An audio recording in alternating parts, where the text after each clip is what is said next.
Welcome back. This video is part of a monthly new moon series that I'm sending out to my newsletter subscribers this year.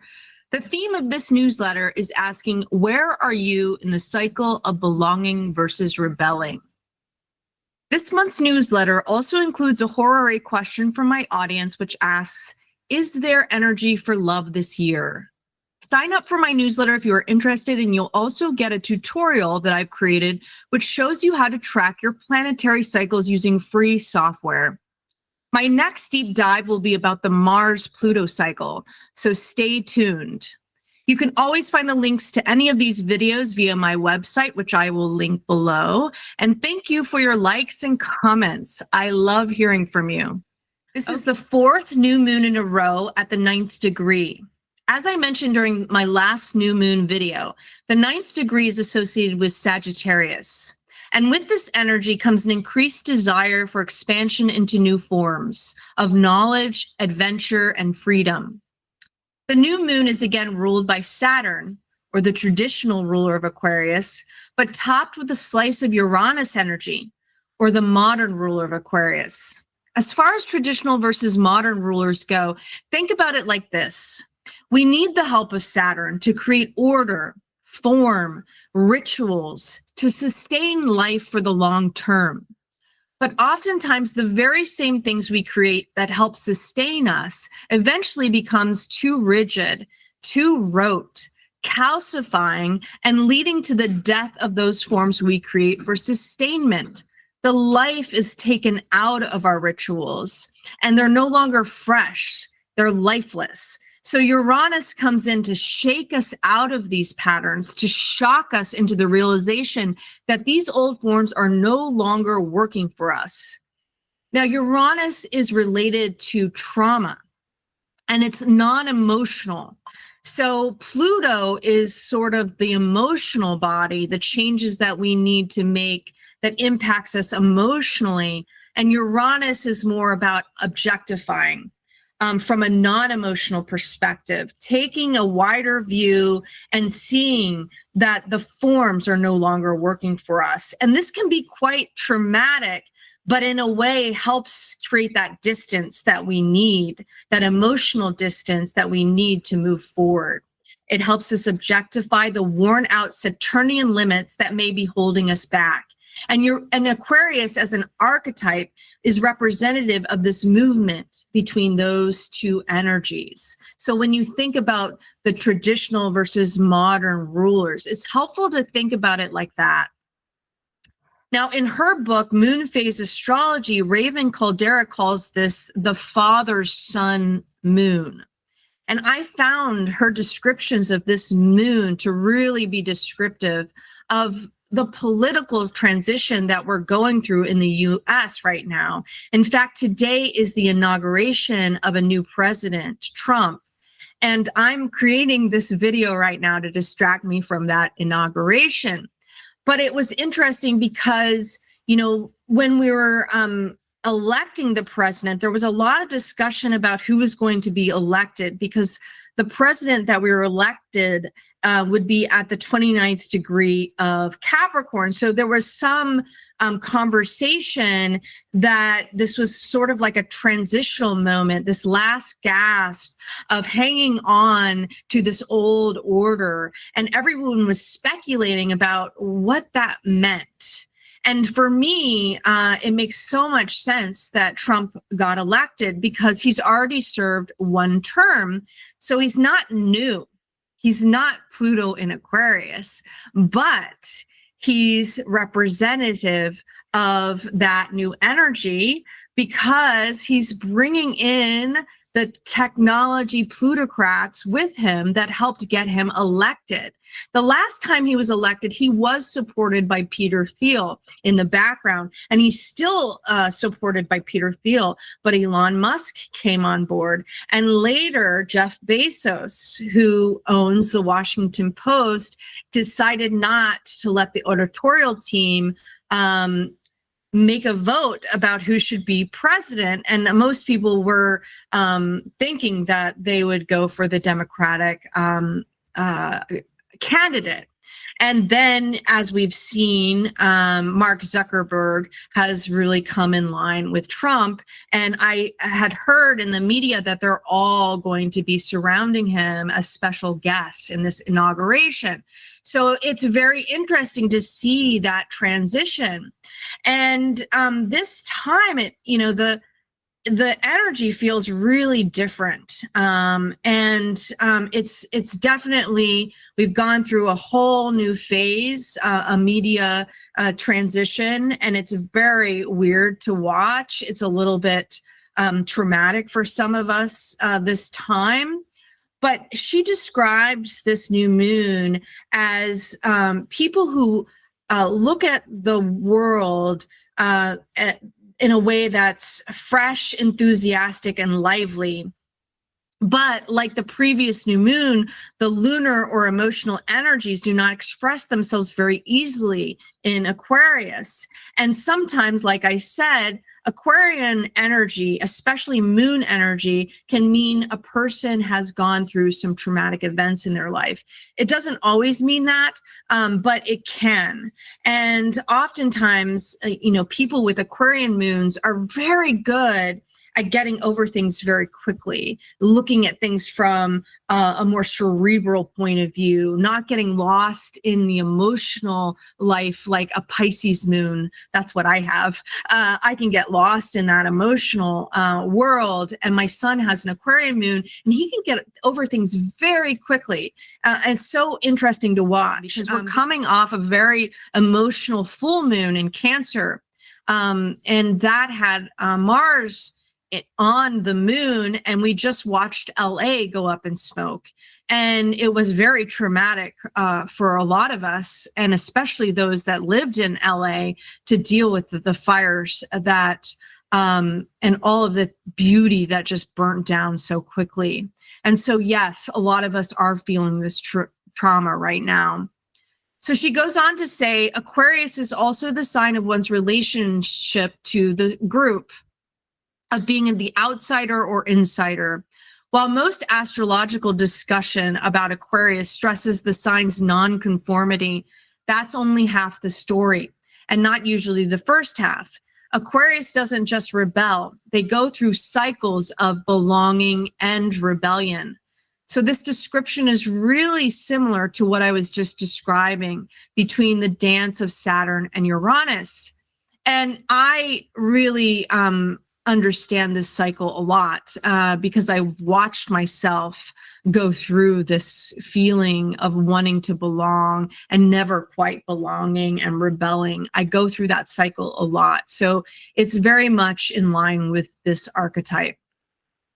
She goes on to describe, just as the Taurus moon is about moving toward and away from nature, the Cancer moon is about moving toward and away from family, and the Pisces moon is about moving toward and away from reality.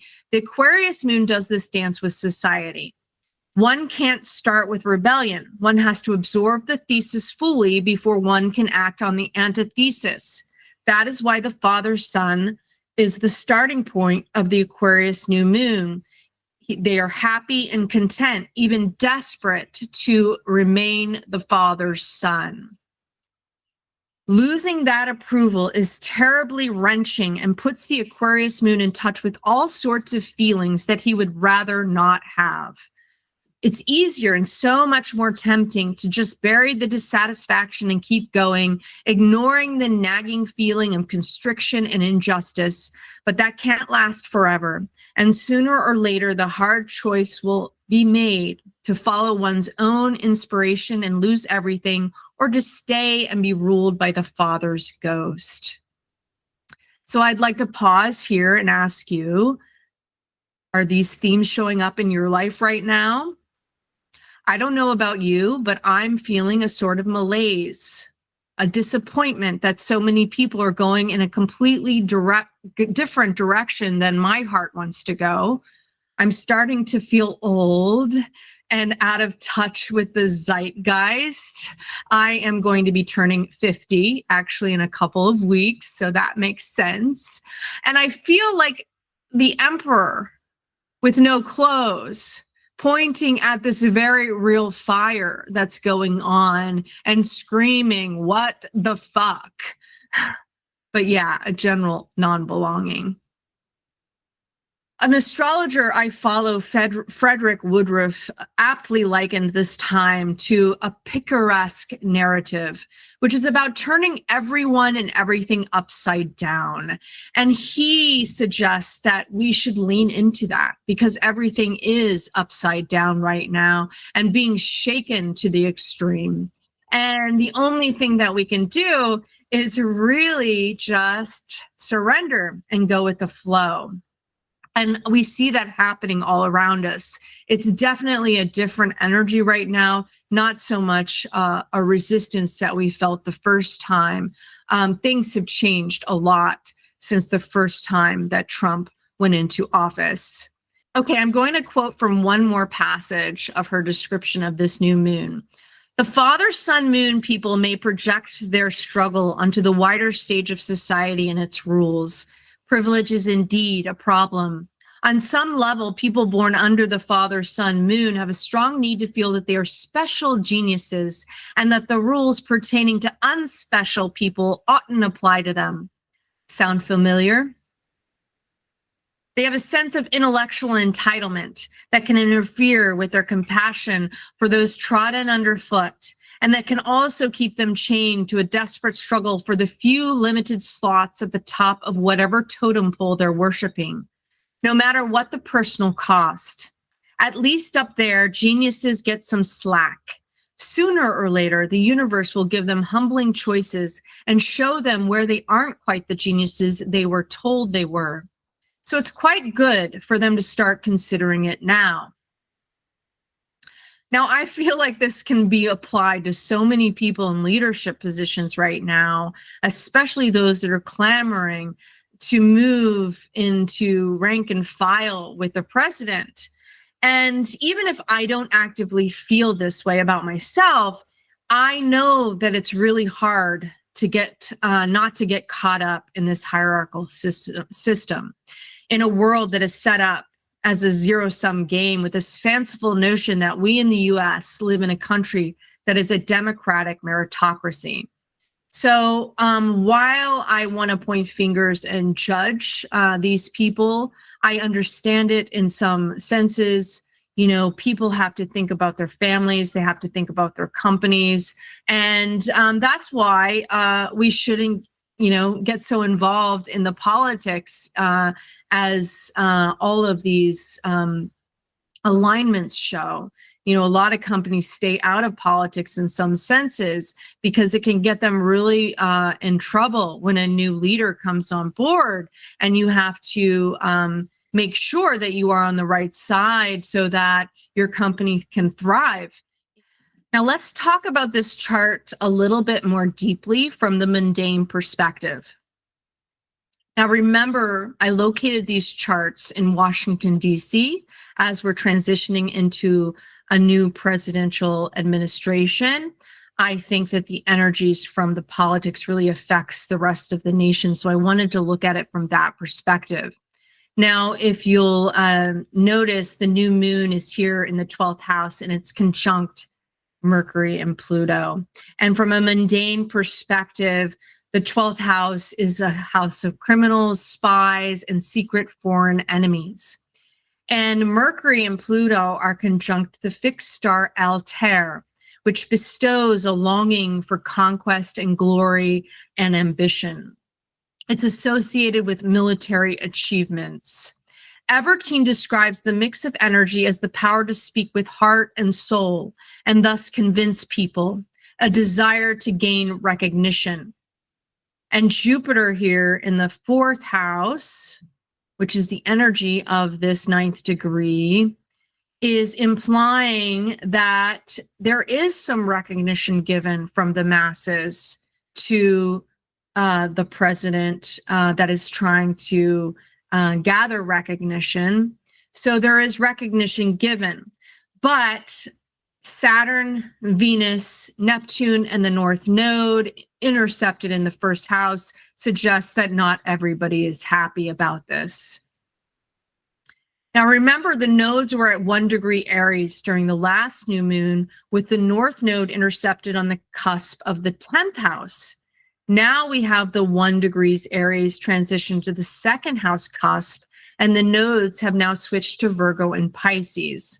Now, it's helpful to remember that during the last Jupiter-Saturn opposition in 2010 was during the Obama campaign. Jupiter was in Pisces and Saturn was in Virgo. During that time, the country latched on to this message of hope that the Obama administration presented. Now, after Jupiter-Saturn started a new cycle in Aquarius at 0 degrees Aquarius in 2020, Jupiter and Neptune met up in Pisces in 2022. Now, with Saturn now in Pisces and Neptune at the very last degrees of Pisces, you can see that we're kind of fatigued from this optimistic view that somebody's going to come in and make things better by doing the same old, same old. We're fatigued by all the catastrophes that happened since COVID. And over the last 4 years, there's been a lot of layoffs. There's been an increase in homelessness. People are not seeing the results and not able to afford their livelihoods anymore. More and more people are in this situation, and healthcare is so expensive. So even if you have access to healthcare, it's really hard to actually get and afford access to care. And so there's a regaining of soberness in the air. There's some cooling off of affections, as Saturn Venus implies. And there's still some hope, but we're not sure where we're heading. We just know we need to do something different. And there is definitely some simmering disappointment going on, but is not as much reactive energy about fighting and resisting this administration. There's a little bit more of a feeling of resignation or surrender right now. A lot has been eroded and lost since the breaking up of the old media alliances, the mass layoffs and the AI disruptions and the recent climate disasters. And Uranus here, which is the co-ruler, remember, of this new moon, in the 3rd house, is ruled by Venus, here by Saturn. So there is disruptions, as we already see in our alliances in trade, digital currency, and technology that's going on. And it's all in negotiation. Who's going to give us the biggest deal? We're deal makers. And what's happening behind the scenes is deal making. And also, who knows what kind of corrupt deal making. Trump just launched his new digital currency and has also said that there was going to be some outside agency that's going to be handling this foreign transaction of support for these new tariffs. So who knows what's happening behind the scenes and how much more corrupt our country can get if you believe in that. Now, I do think that we are going forward, whether we like it or not, with Uranus and Jupiter going direct very soon after this new moon. We are going forward, and there's going to be a bumpy ride for those of us that are not so keen on the ride ahead. So brace yourself. And I'd like to ask you, where are you in the cycle of belonging versus rebelling? Okay, I'm going to be doing a little experiment here by adding a human design portion to this reading. I'm thinking about breaking this out into its own reading on a human design focused channel. But if you like it, please comment below and let me know, and I will consider keeping it as part of the astrology reading of this new moon. Now, human design is a synthesis that includes astrology, but it's not the same. I used to try to compare the charts and try to find the similarities, and where you can find similar themes, just like you can in any, spiritual modality and different types of traditions of astrology, you can find similar themes. They're not the same. So I just want to caution you there. Human design really prioritizes the I Ching over astrology, even though astrology is one of the foundations. So when I'm looking at the human design chart, I did place and create this chart in Washington, D.C. for the timing of the new moon there. And what I'm doing is I'm only including the personality side of this chart because it's really a transit chart, but I wanted to look at it from this perspective. And in human design natal readings, you have a personality side and a design side, which is, that's a whole other theory I could go into, but it's basically looking at when you were born, 90 days before you were born, as when you were ready to be a self-reflective consciousness. So they include that date, but this is only the personality side. And as you can see, this new moon is happening in gate 19 and line 3 of gate 19. And gate 19 is in the root center, and it is about resources. And line 3 is adaption, and it's about trial and error, and it's about bonds made and broken. So everybody's trying to figure out how to get access to resources right now. So it's very apropos to what I was just describing with this new moon.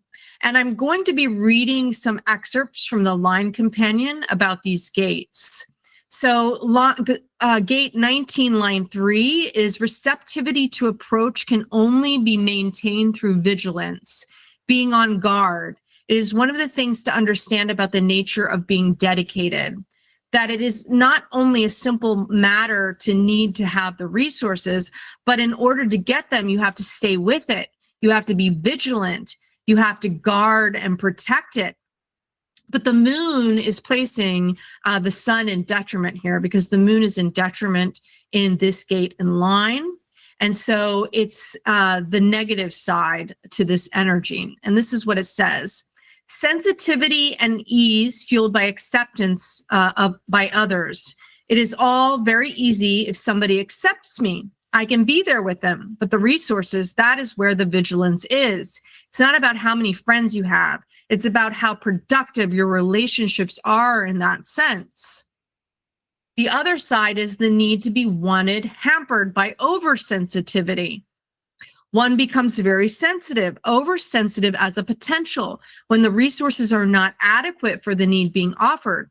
Here I am, I'm offering my support. Where are the resources? I give my support to you and all you have access to it. And so you need to give me resources.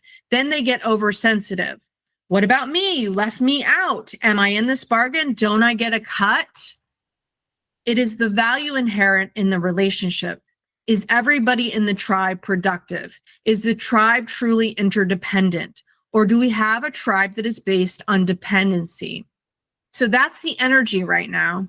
And that's what everybody's feeling, and probably what's going on in how the negotiations are going on. Like, it's tribal.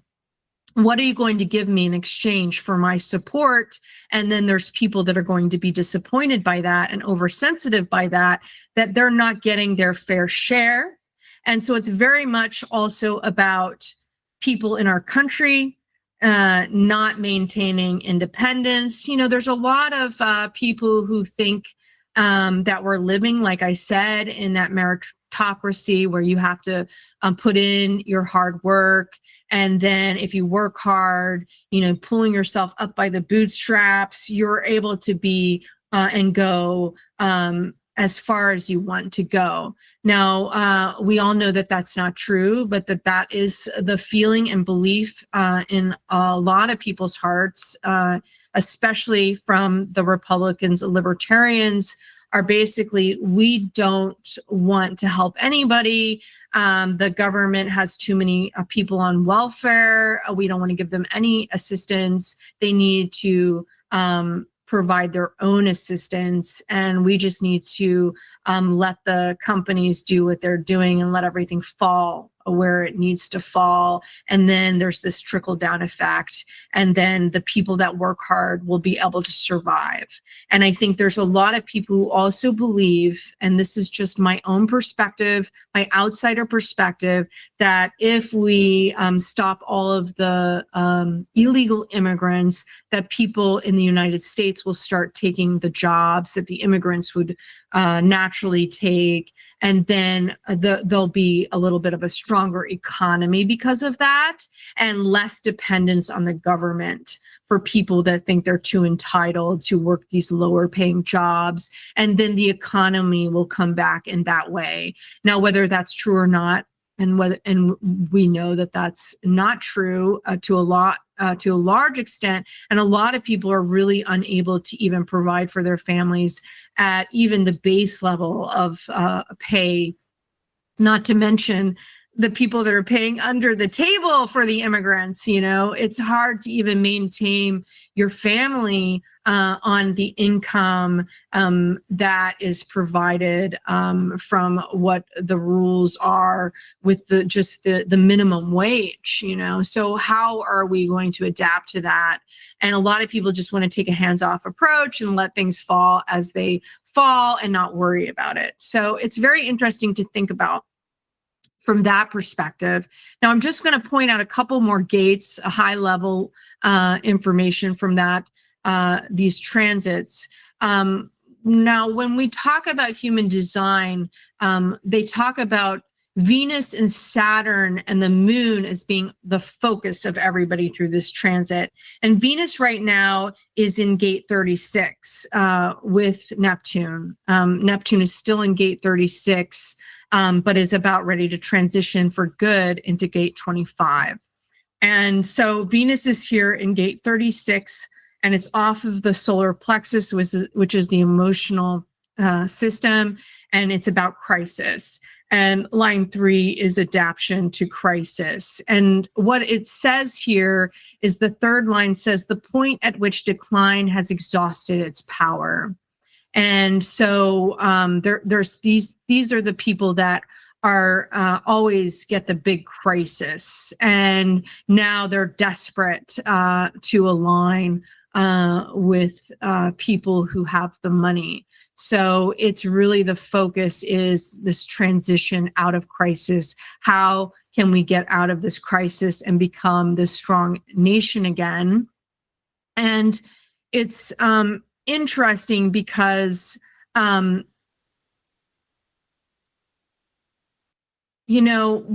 talking about this change, and Neptune has been in this gate 36 for a long time before transitioning to gate 25 for a little bit and coming back. And Neptune veils. And so what they say is that we're really in much bigger crisis right now than we know. And then we won't be able to see it as clearly until Neptune transitions out into gate 25. And so Venus is there adding some necessary understanding and focus to this crisis energy. And then once Neptune goes into gate 25, we'll see this crisis more clearly. And Saturn is here beside it in gate 22. This is about social openness. And Saturn, is putting some weight and pressure on this gate, but it's also in line 1, which is called the second class ticket. And it's this ability to accept and enjoy a subordinate position. So you see that people are clamoring to become donors of the Trump presidency, but there's also a willingness to be in a subordinate position because they want their companies to survive at this moment. So they will bow down to him in any fashion right now, at least. They will bow down and donate so that they can be part of that. So that's the focus too.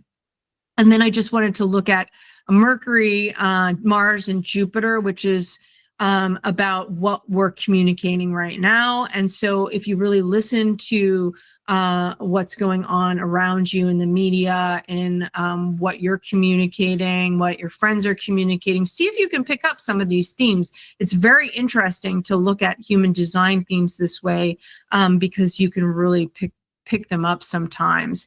Now, Mercury is about, really the communication and the processing of information, and it's here in gate 41.